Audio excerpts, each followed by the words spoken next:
안녕하세요. 엉망진창인 집안에서 탈출에 탈출을 거듭한 여자입니다. 저는 가족복이 지지리도 없는 사람이에요. 때문에 저는 홀로 고군분투하며 엉망진창인 집안을 2번이나 탈출했죠. 지금은 시간이 많이 흘렀지만 돌이켜보면 제 자신이 참 고생스럽게 살아오긴 한 것 같아 가끔은 스스로를 안아주고 싶더라고요. 조금 어색하지만 허심탄회하게 털어놓아 보려는 제 이야기 한번 들어주실래요? 저는 일남 일녀 중 둘째입니다. 저는 부모님에게 사랑받아 본 기억이 없어요. 부모님은 늘 저보다 3살 많은 오빠만 편애하며 저는 군 식구 취급을 했죠. 부모님은 저에게 용돈 한 푼 주는 것도 싫어했기에 저는 중학교에 들어가며 스스로 돈을 벌기 시작했습니다. 전단지 알바, 식당이나 문방구 보조 알바, 신문 배달 알바 등등을 말이죠.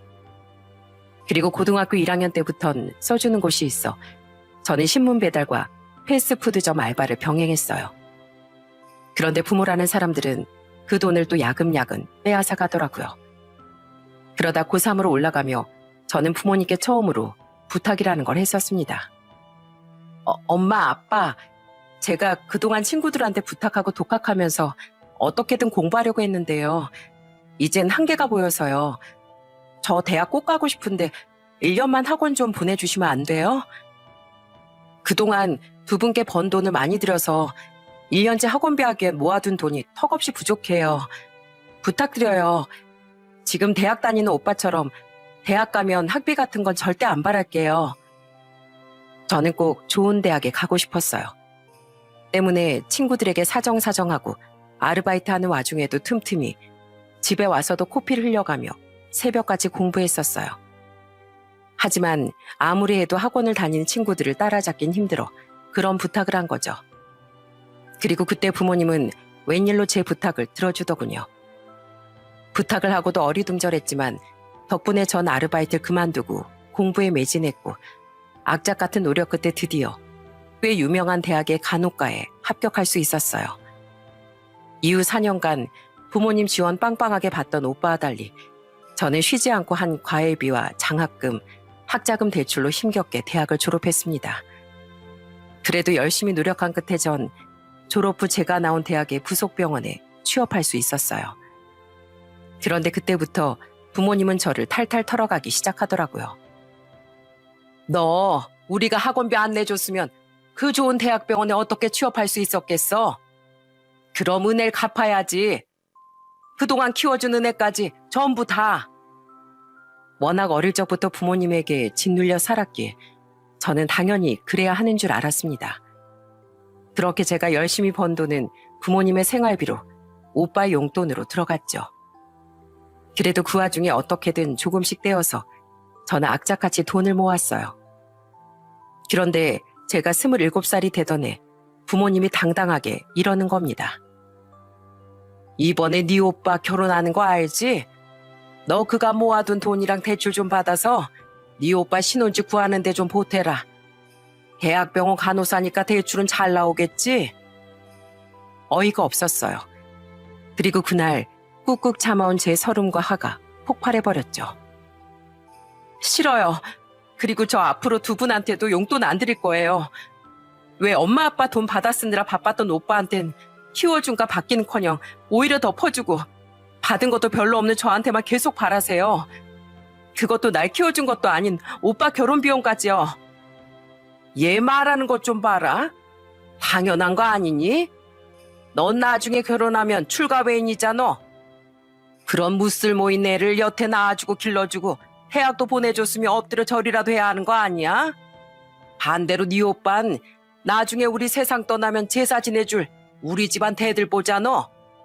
그럼 아무짝에도 쓸모없는 네가 결혼 전에 이 집에 헌신할 수 있는 건 다 하고 가야지. 길바닥에서 데려온 강아지한테도 이렇게는 안 할 거예요. 네, 2분이 절 어떻게 생각하는지 잘 알았네요. 전 더 이상 2분 딸 안 합니다. 저는 그날부로 짐을 싸서 집을 나왔습니다. 그리고 한동안 친구 집에서 신세를 지다 값싼 원룸을 구해 혼자 살기 시작했죠. 이후 저는 자꾸만 걸려오는 부모님의 전화도 다 받지 않았고 다행히 부모님이 병원까진 찾아오지 않아 그렇게 가족을 끊어낼 수 있었어요. 첫 번째로 제가 탈출했던 집안은 바로 제가 태어난 집이었던 거예요. 이후 부모 중 엄마라는 사람을 다시 만난 건 3년 뒤, 당시 2년간 만났던 남편과 결혼을 앞둔 어느 날이었어요. 당시 저는 남자친구였던 남편이 병원으로 데리러 와 막 병원 정문을 나서고 있었습니다. 그런데 마침 병원 정문으로 들어오던 엄마를 정면으로 딱 마주친 거예요. 엄만 놀란 제게 성큼성큼 다가와 뻔뻔한 말을 내뱉기 시작했어요. 야, 너 내 번호 차단했냐? 왜 전화를 안 받아? 차단한 지 오래죠. 근데 여긴 설마 저 보러 오셨어요? 왜요? 그래, 너 결혼한다며? 네 사촌 유진이가 네 SNS에서 봤다더라. 어디 못 배워먹은 애 아니랄까봐 결혼식에 부모를 안 불러? 그쪽이 우리 딸이랑 결혼할 남잔가? 예, 어머님, 안녕하세요. 아니, 안녕하지 못하네. 자네도 얘가 부모랑 절연한 못돼 처먹은 애인 건 알고 있나? 나랑 남편이 얘를 고생해서 키운 것만 생각하면 자다가도 분해서 아주 발차기라네. 그래서 우린 얘 결혼할 때 자네한테라도 그 키워준 값을 꼭 받아야겠어. 얘가 이렇게 대학병원 간호사로 떵떵거리면서 살 수 있었던 건 다 우리 덕이니까 말이야. 엄마, 제정신이야? 오빠 들을 것도 없어. 우리 그냥 가자. 가긴 어딜 가? 이보게, 잘 듣게. 요샌 함들이나 안 하니까 함들이 했다 치고 그만큼 돈으로 우리한테 주게. 그리고 예물은 내가 백화점 주얼리 브랜드랑 원하는 제품 골라서 사진 보내줄 테니까 딱딱 맞춰서 보내. 우리 남편이랑 아들 며느리 예보 명품 시계도. 안 그럼 우리 결혼식장까지 쳐들어가서 다 해박 놓을 거야. 어디 망신 한번 제대로 당해볼 텐가? 저는 경찰을 불러 엄마를 쫓아내려고 했습니다. 그런데 그때 남편이 저를 막아서더군요. 그리고는 엄마에게 생각지도 못한 한 방을 날렸죠. 전 우리 석희 눈에 평생 눈물 나게 한 어머니께 100원짜리 한 장 드릴 생각 없습니다. 그리고 결혼식장에 찾아보세요. 그거 아세요? 저희 쪽 친척 중에 지방에서 차장 검사까지 지낸 분도 있고 경찰들도 수두룩합니다. 그런 집안이거든요. 우리 성씨 가문이요. 자신 있으면 어디 해보세요. 평생 후회하게 만들어 드릴 테니까. 경찰? 검사? 네. 어디 지금부터 겁박지로 한번 고생해 보실래요? 경고하는데 앞으로 석희 앞에 나타나지 마세요. 안 그럼 저 정말 가만 안 있을 겁니다. 남편의 말에 누나를 대굴대굴 굴리던 엄만 이내 주랭랑을 쳐버렸어요. 그런 남편에게 미안하기도 하고 놀라기도 한 마음에 저는 눈물을 글썽거리며 말했죠. 미안해 오빠. 이런 못난 집안 꼴 절대 보이고 싶지 않았는데 그런데 오빠 집안에 정말 그런 분들이 있어? 아니야. 이미 너희 집 사정 다 알고도 너랑 결혼하기로 한 거잖아. 그리고 검사 경찰은 무슨. 우리 집안에 그런 사람 없어. 그냥 겁먹으라고 거짓말 좀 한 거야. 덕분에 앞으로 너희 부모님이 찾아오진 더 이상 않을 것 같으니까 됐지 뭐. 앞으로 아무 걱정하지 마. 네 가족한테서 내가 항상 지켜줄게. 정말 고마웠습니다. 이런 든든한 사람과 가정을 이룰 수 있게 되어 행운이라고 생각했죠. 또한 시부모님도 제 모든 사정을 다 알고서도 개의치 않고 저를 따뜻하게 품어줬어요. 그렇게 저는 행복한 결혼을 하게 됐습니다. 하지만 슬프게도 결혼은 제 또 다른 불행의 시작이었더라고요. 처음 결혼 생활은 행복했어요. 결혼하자마자 임신해 아들도 낳고 시댁 식구들도 모두 제게 친절하게 대해주니 더 이상 바랄 게 없다고 생각했죠. 하지만 결혼 초반부터 마음에 걸렸던 게 있었습니다. 그건 바로 시부의 술주정과 그걸 대하는 시댁 식구들의 태도였어요. 야야, 젓가락 좀 가져와봐라. 술이 들어가니 흥이 아주 절로 나는구나. 아버님, 지금 밤이 늦었어요. 또 젓가락 두드리면서 노래 부르시려고요? 그러다 저번처럼 윗집 아랫집 다 쫓아와요. 예미야, 네 시애비 그냥 냅둬라. 요즘 도시 너무 각박하고 빡빡해. 술 마시면 신나서 노래도 좀 부를 수도 있지 말이야. 맞아 여보. 아버지 그냥 내버려둬. 아버지 지금 취하셨는데 말리면 더 소리 지르고 난리도 아니게 될 거야. 시부는 술을 마셨다면 무조건 고주망태가 될 때까지 포금을 하더군요.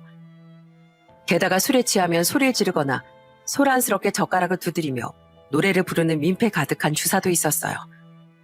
때문에 아파트 주민들의 민원도 잦고 외식이라도 하는 날엔 주의를 주러 온 직원이나 한 소리하는 다른 테이블 손님들과 싸움도 자주 났죠.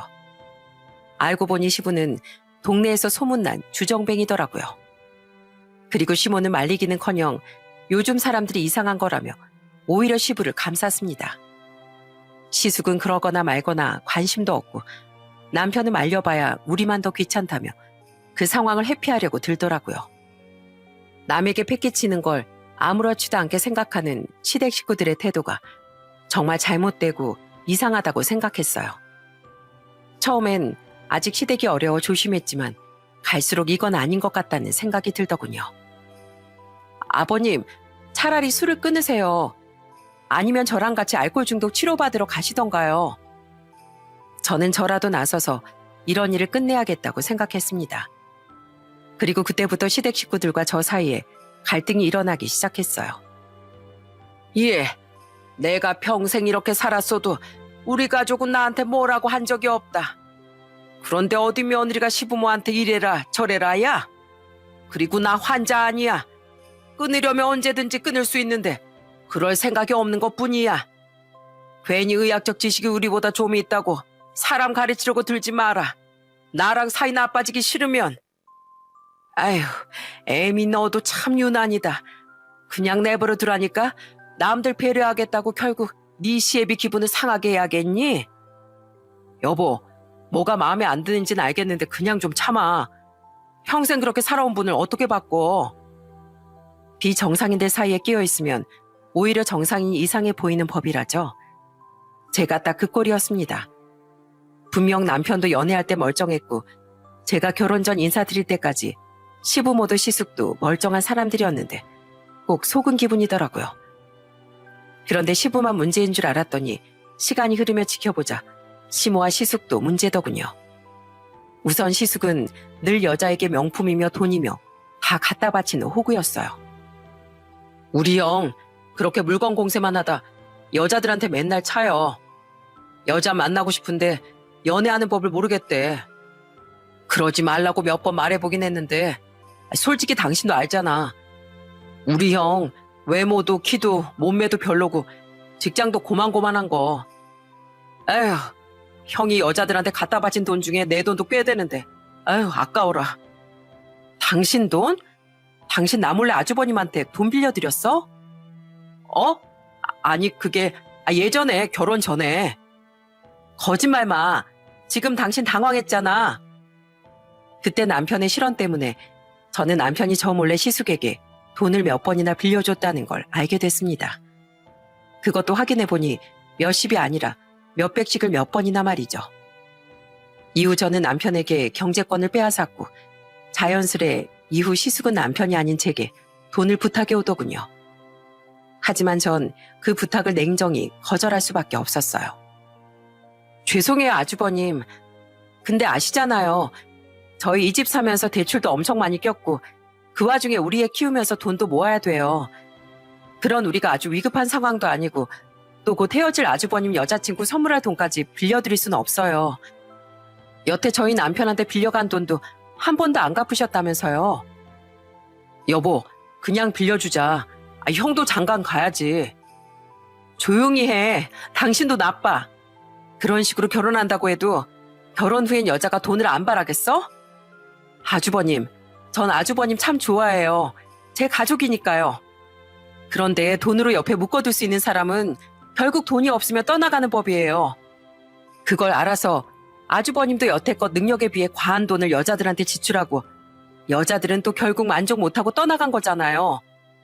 그런 사람들 말고 마음이 예쁜 여자분을 찾아보세요. 저는 시숙을 위해 진심으로 조언했습니다. 하지만 시숙은 제 말을 귀담아 듣기는커녕 얼굴이 불그락 푸르락해지며 소리를 빽 지르더라고요. 그리곤 저희 집 문을 쾅 닫고 나가버렸죠. 지금 나 무시합니까, 재수씨? 이건 그냥 내 연애 방식일 뿐이에요. 돈 안 써도 충분히 여자 만날 수 있는데 내가 좋아서 쓰는 거예요. 그리고 나 원래 여자가 빨리 질리는 스타일인데 헤어지자고 말하기 미안해서 일부러 차이도록 유도했던 거예요. 맨날 차이고 다니는 거 아니라고요. 잘 알지도 못하면서. 에이, 그러니까 그냥 돈 빌려주자고 했잖아. 당신 돈도 잘 벌면서 가족끼리 참 너무하다. 결국 형 아픈 곳을 쿡쿡 찔러서 이 사달을 냈네. 뭐? 진짜 가족이면 잘못돼가는 거 당연히 말려줘야지. 아버님도 그렇고 아주버님도 그렇고 당신하고 어머님은 왜 매번 두 손 놓고 가만히 있는 거야?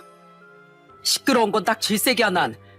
그리고 아버지가 정신건강상 문제가 있는 것 같으면 간호사인 당신이 정신과 찾아가서 의사들 조언 좀 대신 들어와줘도 되잖아.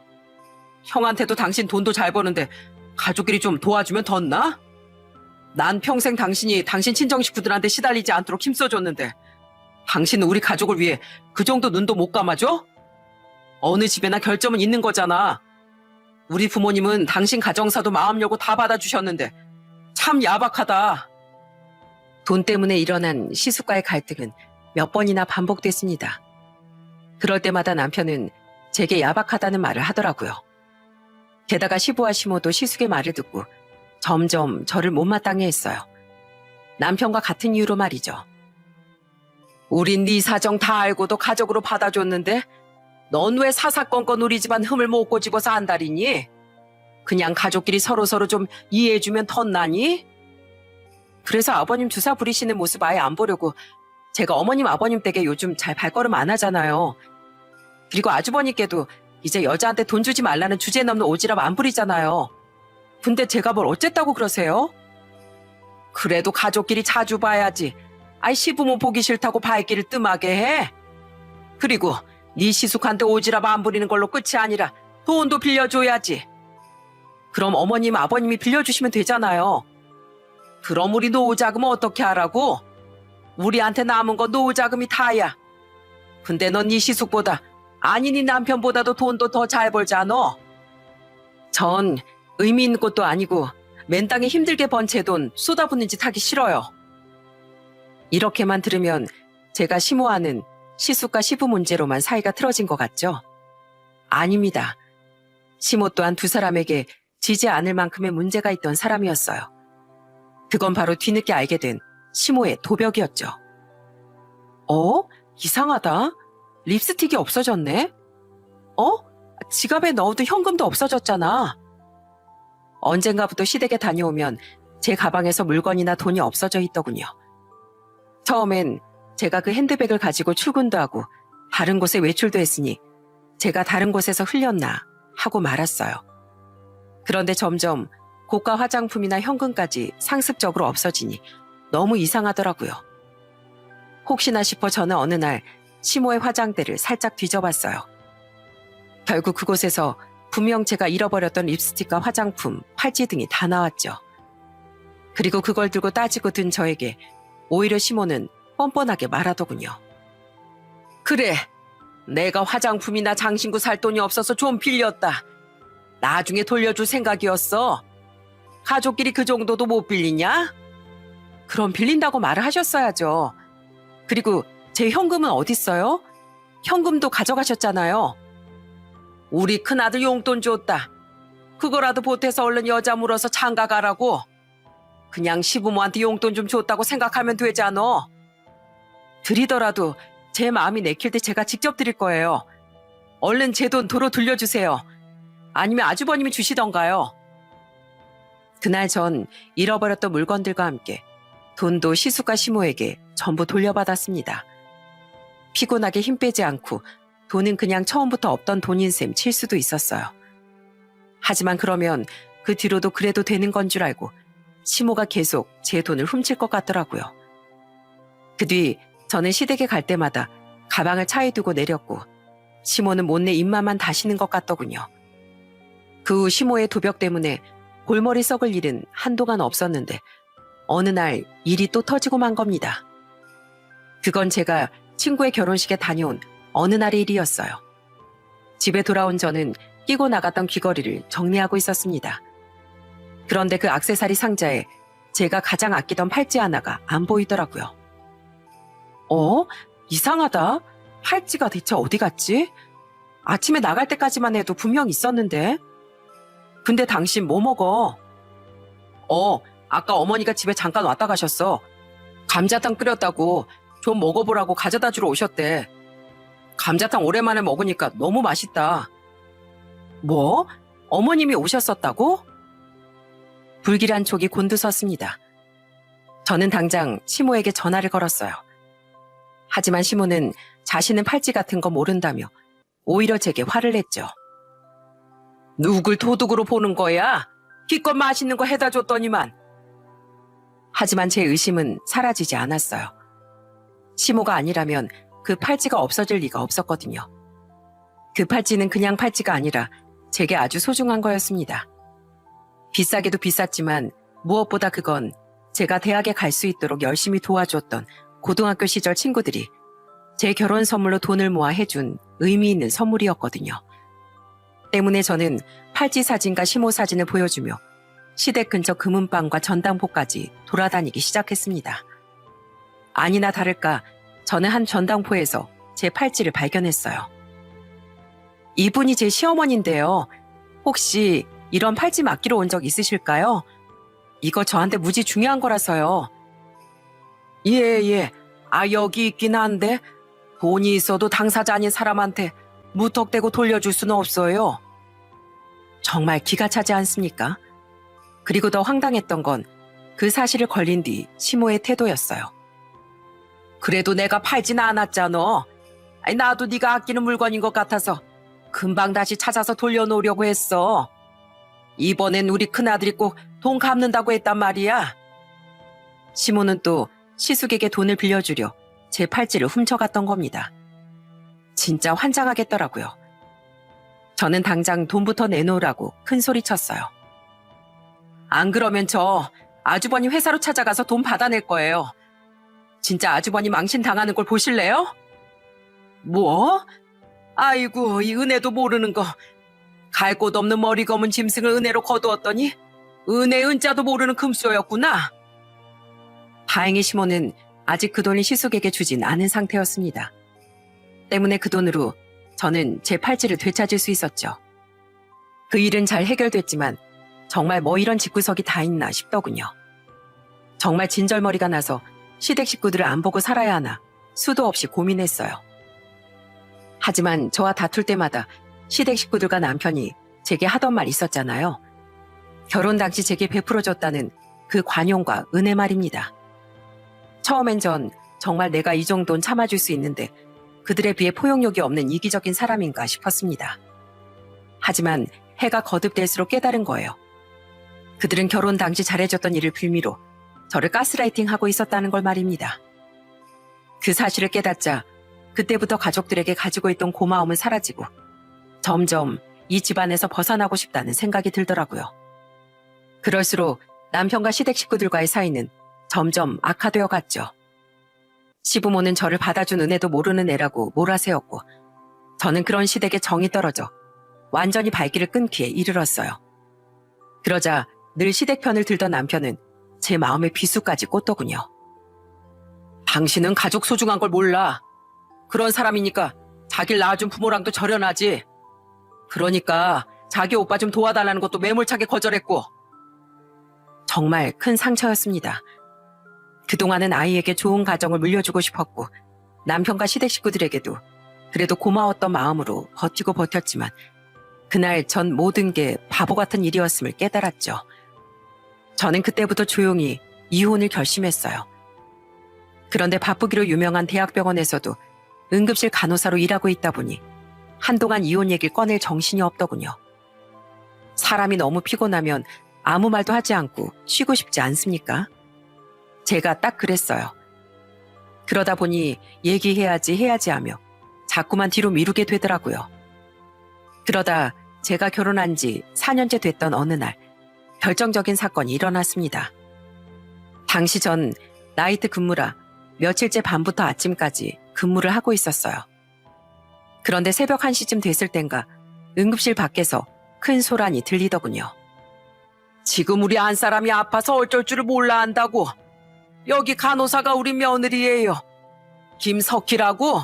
여기 우리 며느리 좀 불러줘요. 제 이름이 들리는 순간 깜짝 놀랐습니다.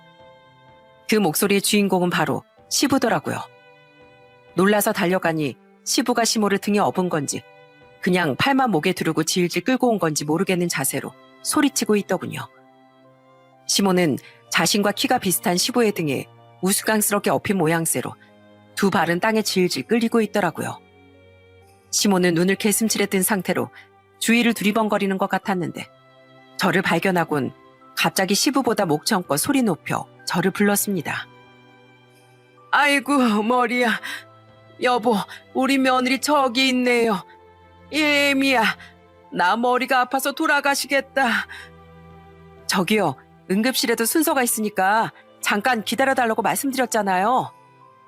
아파 돌아가시겠는데 무슨 순서야? 아이 접수했잖아. 그리고 우리 며느리가 여기 간호사라고. 저기 안 보여? 예미야, 김석희 간호사. 시부모는 응급실 접수처에서 접수를 한 후 바로 들여보내주지 않자 막무가내로 들어온 모양이더군요. 응급실 내 환자들과 간호사들, 보안요원과 병원 관계자들 모두 우리를 보고 수군댔어요. 저는 창피하기도 하고 그래도 시부모라고 걱정도 돼요. 우선 시부모에게 물었어요. 어머님, 어디가 아파서 오셨어요? 그리고 아무리 제 병원이라도 순선 지키셨어야죠. 제가 이 시간에 근무하는 건 또 어떻게 하셨어요? 저번에 통화하는데 재석이가 말해줬지. 그리고 이 병원 간호사가 우리 며느리인데 이 정도 가족 특권은 누려도 되는 거 아니냐? 참말 말고 나 머리가 너무 아프다. 머리가 아주 깨질 것 같아. 머리가요? 우선 열부터 잴게요. 열은 없는 것 같은데? 혹시 다른 증상은요? 아니 이럴 게 아니라 잠깐 여기 계세요. 아이고 나 돌아가신다. 아이고 아파. 아유 우리 마누라 초상 치르겠네. 예미야 빨리 어떻게 좀 해봐. 뭐든 단정하면 안 되는 거지만 아무리 봐도 시모의 상태는 영 멀쩡해 보이더군요. 사람이 진짜 머리가 아프면 저렇게 쩌렁쩌렁 소리 지르기가 정말 힘들거든요. 우선 전 다른 환자분들께 피해가 없도록 절차를 다시 밟고 시부모가 순서를 지켜 당직 의사 선생님께 진료받는 모습을 지켜봤어요. 시모는 선생님께 간단한 진료를 받은 후 몇 가지 검사를 받았습니다. 검사 결과 기다리는 와중에도 시부모는 응급실이 떠나가라 난동을 부렸어요. 아이고 조상님, 우리 집사람과 조상님들 곁으로 갑니다. 예미야, 네 시애미가 이렇게 아픈데 넌 왜 손을 놓고 있어? 얼른 뭐라도 해줘야지. 어머님, 상태가 어떤지 정확히 알아야 의사 선생님 오더를 받고 제가 뭐라도 해드릴 수 있어요. 그리고 두 분 제발 조용히 좀 하세요. 여기 환자들 가득한 응급실이에요. 저 검사 결과가 나왔는데요. 가뜩이나 새벽 응급실에 환자가 얼마나 많고 또 일손은 얼마나 부족합니까? 그런 와중에 시부모 때문에 정말 환장하겠더라고요. 그 와중에 당직 의사 선생님은 참을인을 수십 번은 새긴 듯한 얼굴로 다가와 검사 결과를 말해주셨어요. 대체 뭐가 문제인가 싶었는데 그 결과는 예상보다 훨씬 황당하더군요. 메스껍지도 않다고 하시고 검사 결과 아무 이상도 없는 것 같은데요. 정 불편하시면 내일 교수님 계실 때 외래 진료랑 MRI 검사 예약해드릴게요. 다른 곳 더 불편한 곳은 정말 없으세요? 내일이요? 아이고, 생각해보니까 내가 아픈 곳이 머리가 아니고 갈비뼈였네. 이봐요, 의사 양반. 나 갈비뼈가 부러진 것 같아요. 마수. 사실 우리 마누라가 머리가 아니라 갈비뼈가 아프다고 했구만. 아까 자다가 침대에서 굴러떨어진 이유였나? 예, 맞아요. 우리 집 바닥이 워낙 딱딱해서 내 갈비뼈가 나갔나 봐요. 갑자기 갈비뼈요? 이보세요, 아주머니. 사람이 갈비뼈가 나가면요. 아까처럼 그렇게 소리 고래고래 절대 못 지르십니다. 그리고 지금처럼 앉아서 휙휙 몸을 휘두르지도 못하세요. 그럼 내가 꾀병이라도 부린다는 거예요? 내가 왜? 우리 며느리가 이 병원 김석희 간호사인데 애미야, 이 병원 완전 돌팔이 아니냐? 시모의 몸엔 아무 이상이 없었습니다. 그 사실이 들통나자 시모는 갑자기 눈치를 보더니 갈비뼈를 또 부여잡더라고요. 시부는 그 옆에서 맞장구를 쳤고요. 그제야 알겠더군요. 시부모는 그냥 제가 새벽 근무를 한다는 걸 알고 저를 골탕 먹이려 진상을 피우러 온 거라는 것을요. 자세한 이유야 모르겠지만 어쩐지 자꾸만 제 이름 석자를 또박또박 불러대는 게 이상하다 싶었어요. 유심히 보니 시부모는 환자고 병원 관계자고 할 것 없이 우리를 보고 수군대는 모습에 흡족해 보이는 표정을 슬쩍 짓고 있더라고요. 창피한 것도 창피한 거지만 죄송한 마음에 저는 의사 선생님께 사과부터 드렸어요. 죄송합니다, 선생님. 가뜩이나 바쁜 응급실에 괜히 저희 시부모님 때문에 피해를 끼쳐서요. 아닙니다. 김 간호사님 잘못은 아닌 것 같은데요. 뭔지 몰라도 가정사가 좀 있으신가 보네요.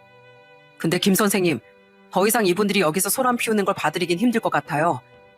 마음 같아선 당장 경찰을 부르고 싶은데 김 간호사님 시부모님이라기에 지금 겨우 참고 있는 거예요. 경찰? 시부모는 경찰이라는 말에 순간 합주기가 되더군요. 저는 굳은 표정으로 저를 골탕 먹이려던 시부모에게 한 방을 날렸죠. 아니요, 왜 참으세요? 이 사람들은 아직 모르겠지만 저 곧 저 사람들이랑 남남될 거예요. 이혼할 거거든요. 그리고 설사 그렇지 않다고 한들 이 두 분이 계속 여기서 응급의료 행위를 방해하면 그건 형사처벌감이에요. 당연히 신고해야죠. 선생님 일 보세요. 신고는 제가 할게요. 이혼? 형사처벌? 네, 이혼이야 나중에 알게 되실 일이고 어머님 꾀병으로 여기 온 거 맞으시죠? 응급의료 행위를 방해하는 건 형사처벌감이거든요. 어디 경찰차 타고 정가 한번 만들어 보실래요? 아니야. 나 진짜로 아파서 왔어. 의사랑 간호사들은 바보가 아니에요. 경찰들도 마찬가지고요. 머리엔 이상 없다고 하고 갈비뼈 부러진 것도 거짓말이시잖아요. 그래도 우린 응급의료? 그걸 방해할 생각은 없었어.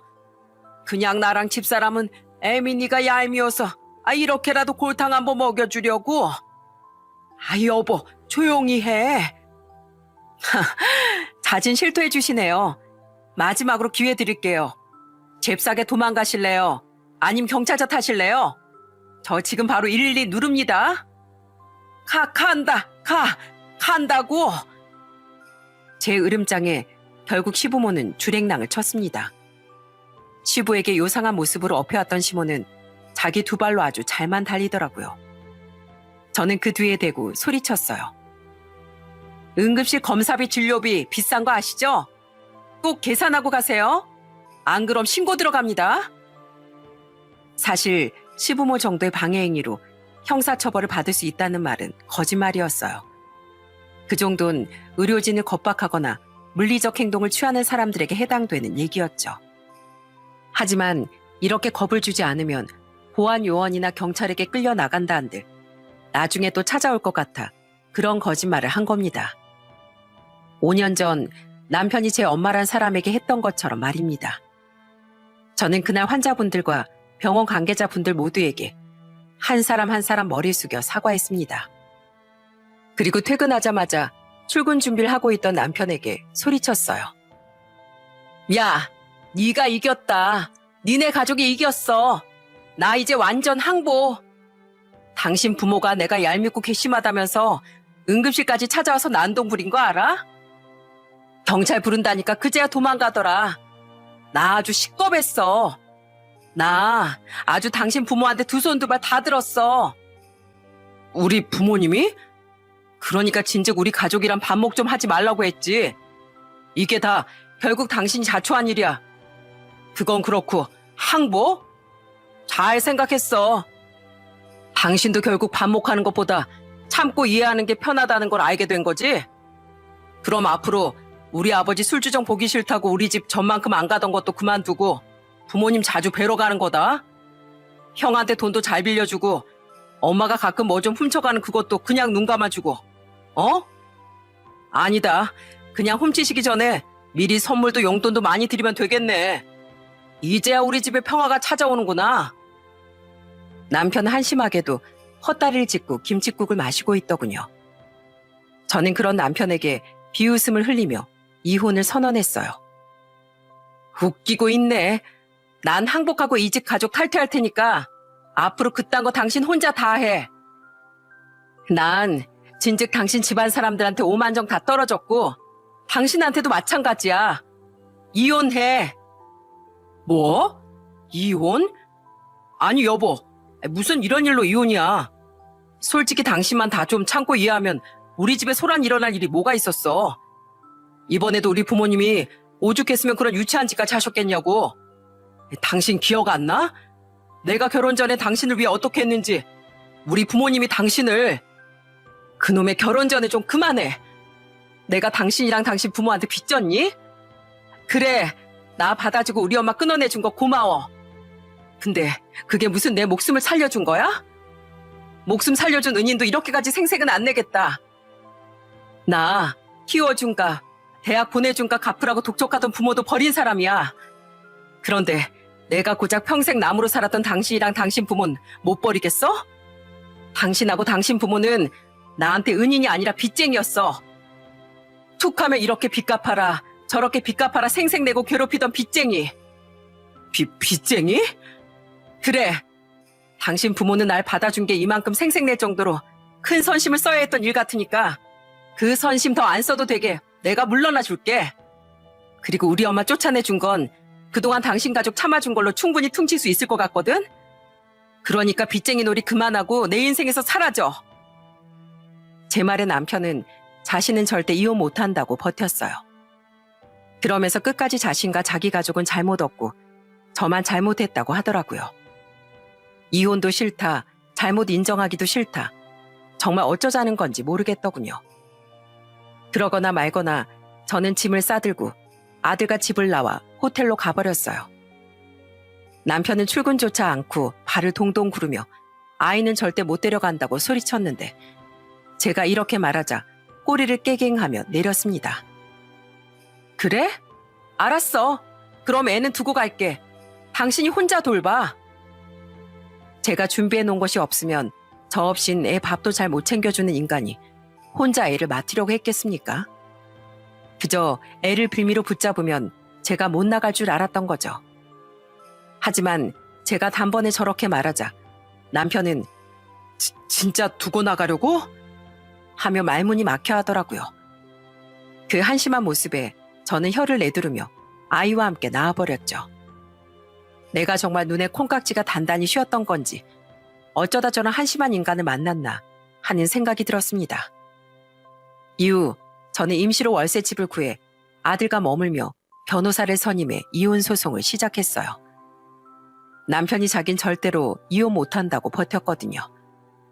그리고 차마 신고당할까봐 병원으로 못 찾아온 시모는 전화를 걸어 제게 난리를 쳤어요. 이 은혜도 모르는 것이? 네, 저 몰라요, 은혜. 그래서 부모도 버렸어요. 뭐? 그 말 아니면 어머님도 아버님도 저한테 빌미 잡을 거 없으시잖아요. 당신들은 늘 절 품어준 일을 빌미로 절 가스라이팅 했었어요. 치사하게. 분명히 말씀드릴게요. 남의 약점 가지고 지고 흔들려는 사람은 모른 척하는 사람보다 훨씬 나쁜 사람들이에요.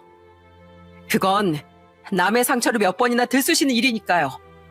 그러다 천벌받아요, 당신들. 술주정이든 도벽이든 길바닥에 내버릴 돈 빌릴 일이든 이젠 당신들 가족끼리서만 해결하세요. 이 민폐 덩어리들아.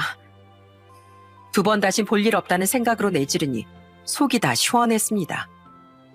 이후 남편은 이혼하지 않으려고 바랐겠지만 결국 법원은 제 손을 들어줬습니다.